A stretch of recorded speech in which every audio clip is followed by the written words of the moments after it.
প্রাচীন যুগের শেষ হয় যখন, তখন ইখতিয়ার বিন মুহাম্মদ বিন বখতিয়ার খিলজির মাধ্যমে বাংলা সাহিত্যের আসলে বাংলা ভাষায় বাংলায় মুসলিম শাসনের গোড়াপত্তন হয়।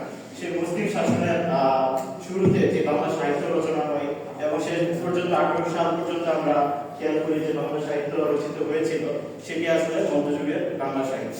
তো সেখানে মধ্যযুগের বাংলা সাহিত্যের মধ্যে প্রথমেই উল্লেখযোগ্য হলো শ্রীকৃষ্ণ কীর্তন। কবি বড়ুচন্ডী দাস শ্রীকৃষ্ণ কীর্তন গ্রন্থের প্রধান রচয়িতা। তিনি বিভিন্ন জায়গায় রামকৃষ্ণ এবং রাধা তাদের মধ্যকার যে প্রণয় উপাখ্যান সেটি তিনি রচনা করেন। একটা গানের কথা এক্ষেত্রে উল্লেখযোগ্য, আমার বন্ধু দয়াময় তোমারে দেখিবার মনে রয়, এরকম গল্প বা কাহিনীগুলো তখন সেখানে উল্লেখযোগ্য ছিল। পরবর্তীতে উল্লেখযোগ্য কাব্যগ্রন্থের মধ্যে বৈষ্ণব পদাবলী এবং মনসমঙ্গল কাব্যের কথা উল্লেখযোগ্য আছে। এবং মনসমঙ্গল কাব্যের কথা উল্লেখ করতে গেলে সেখানে আসে কবি চার সদাগর বেহুলা লক্ষিন্দরের গল্প। আমরা জানি যে উনি মর্তের সিদ্ধার্থ দেবতাদের সন্তুষ্ট করার জন্য তার মৃত স্বামীকে নিয়ে চলে গিয়েছিলেন ভেলায় চলে, এবং তিনি কুমুর হয়ে গিয়েছিলেন তার স্বামীকে আবার জীবিত ফিরে পাওয়ার আশায়। তো সেই গল্পগুলোরই সেখানে তাদের কথাগুলো সুন্দর মতো উল্লেখ করা হয়েছে। এবং সেখানে উল্লেখযোগ্য কবির মধ্যে উল্লেখযোগ্য একজন হলেন দ্বিজ বংশীধর। আমরা জানি যে তার তনয়া কবি চন্দ্রাবতী ছিলেন বাংলা সাহিত্যের প্রথম মহিলা কবি। তো তাদের কথা উল্লেখ করার একটা অর্থই হলো এখানে যে এখানে হিন্দু এবং মুসলমান দুই ধরনের ধর্মেরই মানুষদের একটা সাদৃশ্য এবং একটা সমন্বয় সাধিত হয়েছিল বাংলার মধ্যযুগ। তো মধ্যযুগের কথাটা বলতে গেলে এরকমই বলতে হয় যে প্রাচীন যুগ এবং মধ্যযুগ তাদের মধ্যে একটা মেলবন্ধন, আবার মধ্যযুগ এবং আধুনিক যুগ তাদের মধ্যে একটা সেতু বন্ধন হচ্ছে এই মধ্যযুগ। যেমন আমরা এক পরিবারের তিন ভাইয়ের কথা যদি উল্লেখ করি, তাহলে বড় ভাই হিসেবে ধরে নেওয়া হয় প্রাচীন যুগকে, মেজ ভাই হিসেবে ধরে নেওয়া হয় মধ্যযুগকে, আর ছোট ভাই বলা হয় সর্বশেষ এডিশন মানে আধুনিক যুগ। আধুনিক যুগের পূর্ণতা এবং প্রাচীন যুগের যে বিকাশ সেটা দুইটাই সাধন হয় এই মধ্যযুগে। তো মধ্যযুগের কথা বলতে গেলে অবশ্যই এখানে মুসলিম শাসকদের কথা বিশেষভাবে আলোচিত হয়। তাদের মধ্যেকার আরাকান রাজসভায় সবার আগে যদি উল্লেখ করতে হয়, সেখানে বাংলা সাহিত্যের প্রভূত উন্নতি সাধন হয়ে বেশ কয়েকজন কবি সাহিত্যিকদের হাত ধরে তারা রাজকবি হিসেবে উল্লেখযোগ্য ছিলেন। যেমন কবি মাগন ঠাকুর, কবি মর্দন, কবি আলাল, তারা উল্লেখযোগ্য। তাদের মধ্যে কবি আলালের নামটা সবচেয়ে বেশি উল্লেখযোগ্য, কারণ তিনি পদ্মাবতী নামক যেই কাব্যগ্রন্থ রচনা করেন সেই কাব্যগ্রন্থ রচিত হয় আরাকান রাজসভায়, এবং তিনি অনেক উল্লেখযোগ্য কবিতা এবং ওই সময় যে কাব্যগ্রন্থগুলো তিনি রচনা করেন। এবং কবি মাগন ঠাকুরের বিশেষভাবে তিনি প্রশংসা করেন। কবি মাগন ঠাকুর ছিলেন আরাকান রাজসভার একজন প্রধানমন্ত্রী হয়েও তিনি কাব্য রচনায় পিছিয়ে ছিলেন না। তিনি ছিলেন জাগ্রত একজন, একই সাথে একজন শাসক, একই সাথে একজন কবি।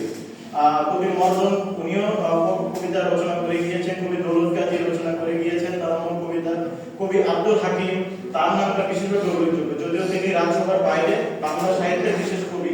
তাকে ধরা হয়েছে বাংলা সাহিত্যের মধ্যযুগের কবিদের মধ্যে সবচেয়ে বড় দেশপ্রেমী, কারণ তিনি তার কবিতায় পর্যন্ত বাংলা সাহিত্যের প্রশংসা করে, বাংলা ভাষার প্রশংসা করে অনেক কিছু লিখে গিয়েছেন, কাব্য রচনা করে গিয়েছেন। ওই সময় বাংলা ভাষাকে অবজ্ঞা করা হতো, কারণ আরবি, ফার্সি এবং লোকাল ভাষার পাশাপাশি তারা বাংলাকে চর্চা করতো, খুব একটা গুরুত্ব সহকারে তারা চিন্তা করতো না। সেখানে তিনি রীতিমতো তাদেরকে তুচ্ছ করে বা তাদেরকে অবমাননা করে বা তাদের বিরুদ্ধে লিখে উনি একটা কবিতা রচনা করে গিয়েছিলেন। তার কিছু লাইন আছে এরকম: যেসব বঙ্গেতে জন্মে হিংসে বঙ্গ মানি, সেসব বঙ্গেতে কাহার জন্ম নির্ণয় না জানে। তিনি ছিলেন চট্টগ্রাম এলাকার। তো তারপরে অন্য যে কবি তাদের মধ্যে উল্লেখযোগ্য মোহাম্মদ শহীদ, তিনি রচনা করে গিয়েছে তার অমর কাব্য ইউসুফ জুলাইখা। রাজকন্যা জুলেখার সাথে কৃতদাস ইউসুফের যে সম্পর্ক, সেই সম্পর্কের ভিত্তিতে তিনি এইরকম একটি রচনা করে গিয়েছিলেন। পরবর্তীতে অন্যান্য কবিরাও তাদের কাব্য রচনা করেন। একসময় বাংলা সাহিত্যের মধ্যযুগের শেষ সময়টা চলে আসে। মধ্যযুগের শেষ কবিদের মধ্যে উল্লেখযোগ্য ছিলেন ভারতচন্দ্র। আমরা জানি ভারতচন্দ্র রায়বনাথেরই মাধ্যমে বাংলা সাহিত্যের মধ্যযুগের পরিশেষ আমরা চিন্তা করতে পারি। তারপরে বাংলা সাহিত্য একটা অন্ধকার যুগের মধ্যে চলে যায়, কারণ আমরা আগেও জানি যে যেখানে অন্ধকার যুগ বলা হয় যে যেখানে রচনা হয়নি খুব একটা বাংলা সাহিত্য, কিন্তু শেষ দিকে এসে এটা হচ্ছে 40 বছর, এটা 40 বছর ম্যাম সেখানে 1800 জি ম্যাম 1660 1800 এখানে ম্যাম এখানে রচিত খুব একটা রচনা হয়নি বা কবিদের আবির্ভাব হয়নি। এখানে সন্ধিক্ষণ বলে ধরে নেওয়া হয়। সন্ধিক্ষণের দুজন কবির মধ্যে উল্লেখযোগ্য একজন কবি ঈশ্বরচন্দ্র গুপ্ত এবং আরেকজন কবি কায়রোয়াদ। এবং পরবর্তীতে আমরা জানি যে আধুনিক যুগের সূত্রপাত ঘটে কবি মাইকেল মধুসূদন দত্তের চতুর্দশ পদী কবিতার মাধ্যমে। তো তারপরও ম্যাম এবং অবশ্যই সবাইকে বলি যে সেখানে টপ্পা গান, তারপর হচ্ছে ছড়া গান, গীতি গান, পালা গান, পুঁথি গান ইত্যাদি রচনা হতে থাকে। যেমন আমরা যাত্রাপালার অনেকই গল্পগুলো জানি, এবং আমি শুরুতেই একটা কথা বলেছিলাম এটা কিন্তু যাত্রাপালা এবং পুঁথির মাধ্যমে রচিত হয়েছিল কবি সিরাজউদ্দৌলার শেষ যেই অবস্থান সেই অবস্থানকে নিয়ে। এবং পরবর্তীতে আমরা জানি যে টপ্পা গানের জনক কবি রামনীতি উনি উল্লেখযোগ্য একটা কথা বলে গিয়েছিলেন যে নানান দেশের নানান ভাষা, দিনে স্বদেশী ভাষা বলে কি আশা। তো আমরা পরিশেষে এটাই বলতে চাই যে অন্যান্য সময়ের সাথে সাথে মধ্যযুগেরও একটা সময় উল্লেখযোগ্য অবদান রয়েছে।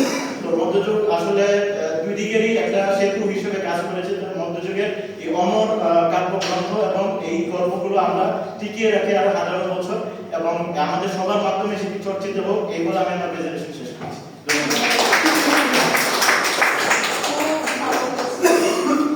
খুব ভালো হয়েছে। একটা ছবি তুলবো আজকে যাদের সাথে ছিল, হ্যাঁ, এগুলো আমাদের